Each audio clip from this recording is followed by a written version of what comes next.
अस्सलाम वालेकुम दोस्तों and welcome to L T V. दोस्तों एल टी वी में आपको बहुत बहुत खुश आमदीद।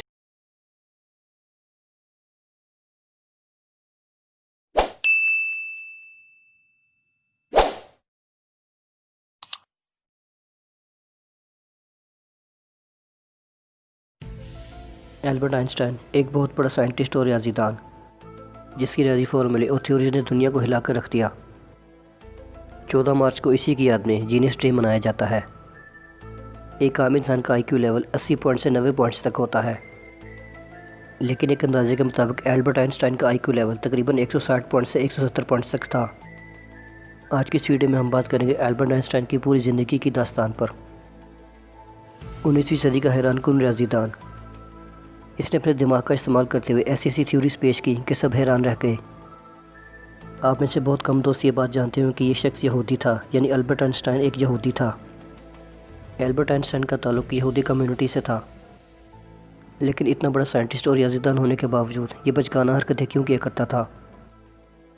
बड़े बड़े रियाजीदानों को शिकस्त देने वाला यह शख्स ऐसी हरकतें क्यों करता था? आज की इस वीडियो में हम आपको बताएंगे एल्बर्ट आइंस्टाइन के बारे में ऐसी बातें जो आप में से बहुत कम लोग जानते होंगे। एल्बर्ट आइंस्टाइन को मशहूर होने से सख्त नफरत थी। जब भी कोई इसकी तस्वीर खींचता था तो ये अपनी ज़ुबान तंजिया बाहर निकाल लिया करता था। इस वीडियो में हम जो भी आपको आइंस्टाइन के बारे में बताएंगे वो आप गूगल पर आसानी से सर्च कर सकते हैं। हाल ही में आइंस्टाइन की ये तस्वीर 1 करोड़ 60 लाख रुपए में सेल की गई। 1951 में ये तस्वीर प्रिंसटन यूनिवर्सिटी में ली गई थी।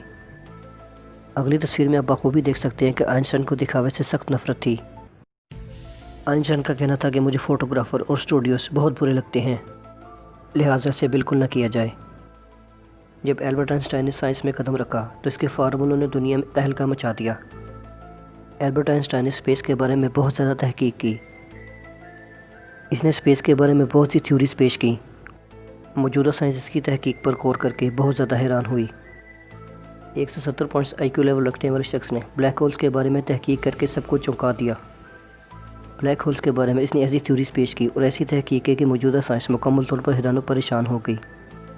मौजूदा साइंस इसकी तहकीक को पढ़ने के बाद मुकम्मल तौर पर हैरान परेशान है। एल्बर्ट आइंस्टाइन ने टाइम ट्रैवल पर भी बहुत सी थ्योरीज पेश की। आइंस्टाइन को एक बहुत बड़े कारनामे की वजह से नोबेल प्राइज़ से नवाजा गया। इसने फोटो इलेक्ट्रिक ईजाद करके सबको वत हैरत में डाल दिया। इस बुनियाद पर इसे नोबेल प्राइज़ से नवाजा गया। इस कारनामे ने इसकी शोहरत पर 4 चांद लगा दिए। ये रातों रात इतना ज़्यादा मशहूर होगा कि किसी ने सोचा भी नहीं होगा। जब आइंस्टाइन पैदा हुआ तो बचपन में इसका दिमाग बहुत बड़ा था। डॉक्टर्स के मुताबिक ये बिल्कुल एबनॉर्मल था। डॉक्टर्स की टीम ने कहा था कि आम बच्चों से हटकर है, लिहाजा इसकी बहुत ज़्यादा निगहदाश्त की जाए। आइंस्टाइन के बारे में एक बात जानकर आप बहुत ज़्यादा हैरान होंगे। आइंस्टाइन को भूलने की बहुत ज़्यादा आदत थी, जिसकी वजह से अक्सर परेशान रहता था। आइंस्टाइन के मुताबिक बचपन में इसे जुराबें पहनने से बहुत ज़्यादा घुटन महसूस होती थी, लिहाजा इसने कहा था कि मैं जुराबों का इस्तेमाल बहुत कम किया करता था। एक मरतबा आइंस्टाइन जब रेलगाड़ी में सफ़र कर रहा था तो अचानक अपनी टिकट भूल गया। जब टिकट चेकर इसके पास आया तो अचानक से इसने इससे टिकट तलब की। आइंस्टाइन मुकम्मल तौर पर घबरा गया और यहाँ वहाँ तेज़ी से देखने लगा। अपनी जेबों में हाथ मारने के बावजूद इसे टिकट नहीं मिली। ज़मीन पर इसके पास एक बॉक्स मौजूद था। इसने इसे तेज़ी से खोलना शुरू कर दिया। इसने टिकट चेकर से कहा, अगर मुझे टिकट नहीं मिली तो इसके ऊपर एड्रेस पढ़ के मैं घर कैसे पहुंचूंगा। एक मरतबा ये टैक्सी का सफ़र कर रहा था और हैरानकुन तौर पर यहाँ भी ये भूल गया कि मुझे जाना कहाँ है। इसने टैक्सी ड्राइवर से कहा, क्या तुम एल्बर्ट आइंस्टाइन को जानते हो? टैक्सी ड्राइवर ने जवाब दिया, मुझे उसके घर के बारे में भी पता है और आइंस्टाइन को कौन नहीं जानता। इसने पीछे से आवाज़ देकर कहा, मैं ही आइंस्टाइन हूँ। इसकी बात का जवाब सुनकर टैक्सी ड्राइवर बहुत ज़्यादा हैरान हो गया। दोस्तों, क्या आप ये बात जानते हैं कि आइंस्टाइन उस वक़्त में $1000 लेक्चर देने का लिया करता था और किसी भी शख्स को ऑटोग्राफ देने के लिए ये $100 लिया करता था। हैरानगी की बात यह है कि ये सारे का सारा पैसा ये चैरिटी में दे दिया करता था। बचपन में इसके बाप ने इसे एक कंपास ला कर दिया। इस कंपास की वजह से साइंस में इसकी दिलचस्पी और भी ज़्यादा बढ़ने लगी। दोस्तों, क्या आप ये बात जानते हैं कि जवानी में भी इसे भूलने की बहुत ज़्यादा आदत थी। ये अक्सर बातें भूल जाया करता था। एल्बर्ट आइंस्टाइन ने एक एटमी फार्मूला पेश किया। इसके एटमी फार्मूले आने के बाद फौरी तौर पर एटमी धमाका कर दिया गया। इस एटमी फार्मूले को बनाने के बाद ये बहुत ज़्यादा दिल बर्दाश्त हुआ। इसका कहना था कि मुझे एटमी फार्मूला नहीं बनाना चाहिए था, इसकी वजह से बहुत ज़्यादा तबाही होगी। इसका यह भी मानना था कि एक वक्त ऐसा आएगा जब बहुत से लोग एटमी धमाकों से मारे जाएंगे। लिहाजा मुझे अपने ही फार्मूले से बहुत ज़्यादा दुख हुआ। ये अक्सर व बेशतर औक़ात मुख्तलिफ़ पार्टीज़ में जाया करता था, लेकिन अक्सर लोगों के मिलने के बावजूद ये बहुत सारी बातें भूल जाया करता था।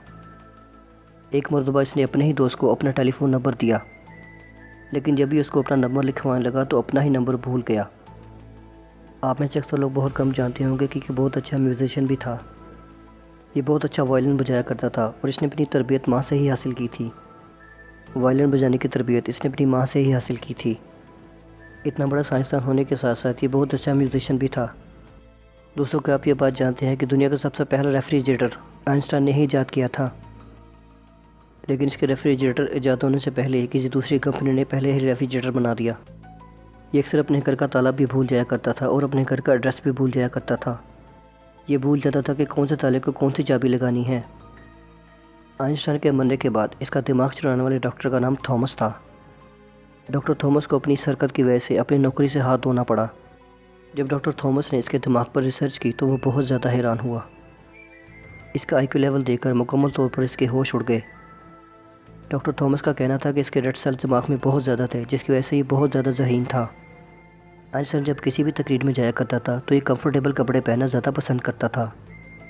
इसका कहना था कि मुझे जो चीज़ कंफर्ट लगती है मैं वही पहनूंगा, मुझे इस चीज़ से कोई फ़र्क नहीं पड़ता कि मेरे बारे में कोई क्या सोचता है। बिलाखिर 1951 में ये अजीम साइंसदान इस दुनिया फ़ानी से कूच कर गया और ये उस जीनियस साइंसदान की किताब हमेशा के लिए बंद हो गई। दोस्तों, मैं उम्मीद करता हूँ मेरी आज की वीडियो आपको पसंद आई होगी। पसंद आने की सूरत में इस वीडियो को लाइक करें, मेरे चैनल को सब्सक्राइब कर दें और बेल आइकन पर लाजमी क्लिक करें ताकि आने वाली नई वीडियोज़ का नोटिफिकेशन आपको बर वक्त मिल सके।